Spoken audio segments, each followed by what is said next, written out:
আসসালামু আলাইকুম।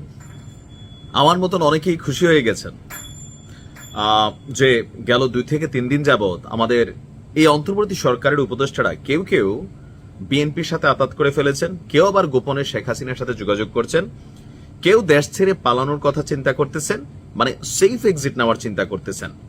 তো এর মাঝখানেই যখন আমরা নিউজটি দেখলাম যে বাংলাদেশের সকল বিমানবন্দরে সরকারের পক্ষ থেকে বিশেষ সতর্কতা জারি করা হয়েছে, এই খবর দেখে আমরা খুশিতে উদ্বেগিত। মানে কেন?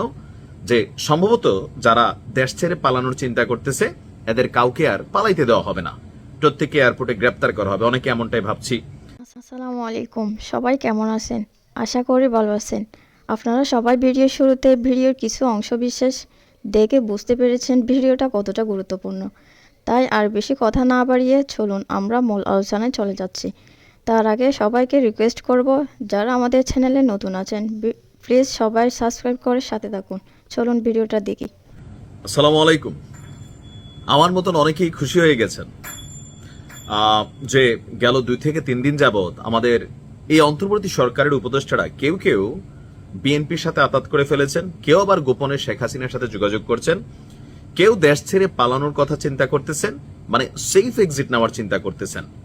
তো এর মাঝখানেই যখন আমরা নিউজটি দেখলাম যে বাংলাদেশের সকল বিমানবন্দরে সরকারের পক্ষ থেকে বিশেষ সতর্কতা জারি করা হয়েছে, এই খবর দেখে আমরা খুশিতে উদ্বেগিত। মানে কেন? যে সম্ভবত যারা দেশ ছেড়ে পালানোর চিন্তা করতেছে এদের কাউকে আর পালাইতে দেওয়া হবে না, প্রত্যেককে এয়ারপোর্টে গ্রেপ্তার করা হবে, অনেকে এমনটাই ভাবছি। আবার অনেকে ভাবছি যে সাংবাদিক মাসুদ কামাল বলছিলেন যারা উপদেষ্টা আছে তাদের পাসপোর্টটা আগে জব্দ করে ফেলা উচিত, যেন পরিস্থিতি খারাপ হলে যাদের দ্বৈত নাগরিকত্ব আছে এরা যেন দেশ ছেড়ে ভাগতে না পারে। এর মাঝখানে আমরা আবার শুনলাম গতকালকে যে আন্তর্জাতিক অপরাধ বিচারিক ট্রাইব্যুনাল থেকে আপনার কি বলা হয় যে নতুন করে একটা সিদ্ধান্ত আসতেছে। তো সবকিছু মিলিয়ে অনেকে দেশ ছেড়ে পালাতে পারে, এই যখন পারসেপশন আর এই যখন নিউজ, আমরা সবাই খুশিতে আত্মহারা। কিন্তু আসল ঘটনাটা কি? কেন হঠাৎ করে সকল বিমানবন্দরে বিশেষ সতর্কতা জারি করা হলো? পুরো খবর শুনলে আবার আপনার মনটা ভালো হবে না, খারাপই হয়ে যাবে। আসুন দেখি মূল ঘটনা কি, কেন এই সতর্কতা।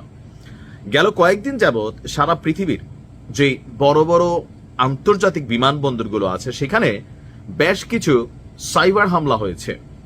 মানে সিস্টেমের ভিতরে যারা হ্যাকাররা আছেন, স্প্যামাররা আছেন, তারা বিভিন্ন ধরনের হামলা করেছেন। আর এতে বিমানের যে ফ্লাইট জটিলতা অথবা আকাশপথে যখন বিমান চলে তখন নেটওয়ার্কিং সিগন্যাল অথবা আরো যে গুরুত্বপূর্ণ বিষয়গুলো আছে সেগুলোতে কিন্তু যান্ত্রিক ত্রুটি দেখা দিয়েছে বা প্রযুক্তিগত সমস্যা দেখা দিয়েছে।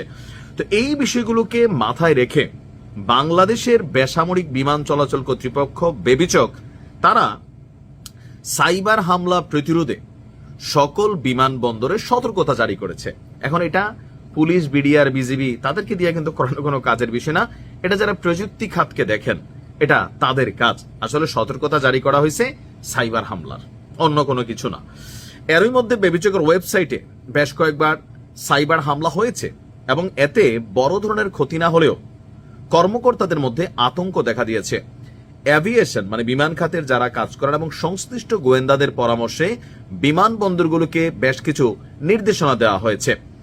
সূত্র বলছে যে আপনার এয়ার কমোডোর আবু সাইদ মেহবুব খানের স্বাক্ষরিত নির্দেশনা পত্রটি দেশের সব বিমানবন্দর প্রধান সিভিল এভিয়েশনের ঊর্ধ্বতন কর্মকর্তাদের কাছে পাঠানো হয়েছে। নির্দেশনায় বলা হয়েছে বিশ্বের বিভিন্ন বিমানবন্দরে সম্প্রতি সাইবার হামলা হয়েছে, তাই বাংলাদেশে বিমান পরিবহন কার্যক্রমকে নির্বিঘ্ন রাখতে সবাইকে সতর্ক থাকতে হবে, 10টি নির্দেশনা মেনে চলতে হবে।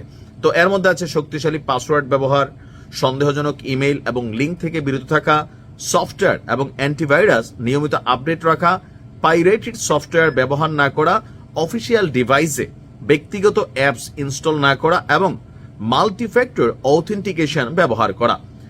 আর কোন সাইবার নিরাপত্তা সংক্রান্ত সমস্যা দেখা দিলে এটা তারা ব্লা ব্লা ব্লা ব্লা। তো বুঝতেই পারছেন যে বিমানবন্দরে যে সতর্কতা জারি করা হয়েছে এটা কোনো উপদেষ্টাদের সেফ এক্সিট আটকানোর জন্য না, অথবা দেশ ছেড়ে কারা পালাই যাবে এগুলোর জন্য না, এটা প্রযুক্তিগত একটা বিষয়। ভালো থাকুন।